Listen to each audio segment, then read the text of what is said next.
छींकों को हल्के में मत लो। आज जानिए छींकों से जुड़े 5 ऐसे फैक्ट्स जो आपको चौंका देंगे। फैक्ट 1, जब हम छींकते हैं तो हवा 160 किलोमीटर प्रति घंटे की रफ्तार से बाहर निकलती है, मतलब मिनी टॉर्नेडो आपके नाक से निकलता है।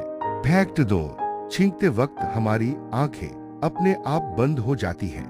क्यों? ताकि आंखें बाहर ना निकल जाए। फैक्ट 3, अगर आप छींक को रोकते हैं तो सिर या कान को नुकसान हो सकता है, मतलब छींक को दबाना सेहत के लिए हानिकारक है। फैक्ट 4, सिर्फ इंसान ही नहीं, जानवर भी छींके मारते हैं, जैसे बंदर, बिल्लियां और कुत्ते। फैक्ट 5, पुराने जमाने में लोग मानते थे कि छींकने से आत्मा शरीर से बाहर निकल सकती है, इसलिए लोग कहते थे जीते रहो या गॉड ब्लेस यू। तो वीडियो को लाइक